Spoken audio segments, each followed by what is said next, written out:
महायुद्धની વૈશ્વિક વેપાર પર માઠી અસર પહોંચી છે। વટવા જીઆઈડીસીમાં કલર અને ટેક્સટાઇલ ઇન્ડસ્ટ્રી પર અસર પહોંચી।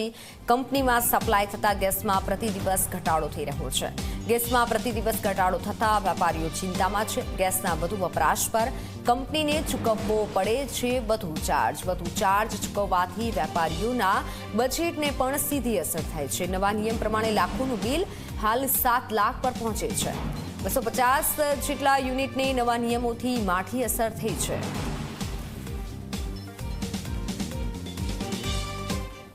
ઈરાન ઇઝરાયલ યુદ્ધ વચ્ચે એલપીજી ગેસ સિલિન્ડર ઉપર એ અસર સર્જાઈ છે, જેના કારણે વિવિધ એજન્સીઓ ઉપર એ સિલિન્ડર મેળવવા લોકોની કતારો જોવા મળી રહી છે। બીજી તરફ કોમર્શિયલ એકમોમાં પણ તેની અસર સૌથી વધારે જોવા મળી છે, કારણ કે હાલમાં આ એલપીજી સિલિન્ડર વચ્ચે એ અછત વચ્ચે પ્રથમ પ્રાયોરિટી રેસિડન્ટને આપવામાં આવી રહી છે, જ્યાં કોમર્શિયલ ઉપર કેટલાક પ્રતિબંધ જે છે લાવવામાં આવે છે, જેના કારણે એ કોમર્શિયલ એકમમાં જે ગેસ સપ્લાય થતો હોય છે તેમાં રેસ્ટ્રિક્શન લાવતા એ ઘટાડો કરતા એ એકમોની કામગીરી ઉપર એ અસર સર્જાઈ છે। એ કામગીરી એ ઓછી અહીંયા થઈ છે, કારણ કે જે સપ્લાય જોઈએ છે તેની સામે ઓછો સપ્લાય હાલ આપવામાં આવી રહ્યો છે।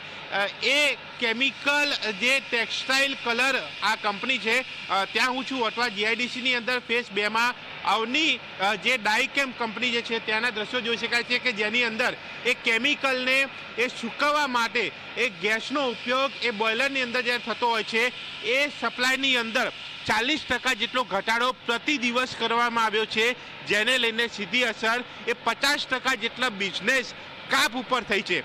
ત્યારે એ વેપારી અને જીસીસીઆઈમાં એક કેમિકલ કમિટીના એક ચેરમેન યોગેશભાઈ આપણી સાથે જોડાયા છે, તેમની સાથે વાત કરીએ। યોગેશભાઈ, કેટલો કાપ, કેવી અસર અને શું લાગે છે આગામી દિવસમાં તમારી ઇન્ડસ્ટ્રી કઈ તરફ આગળ વધશે?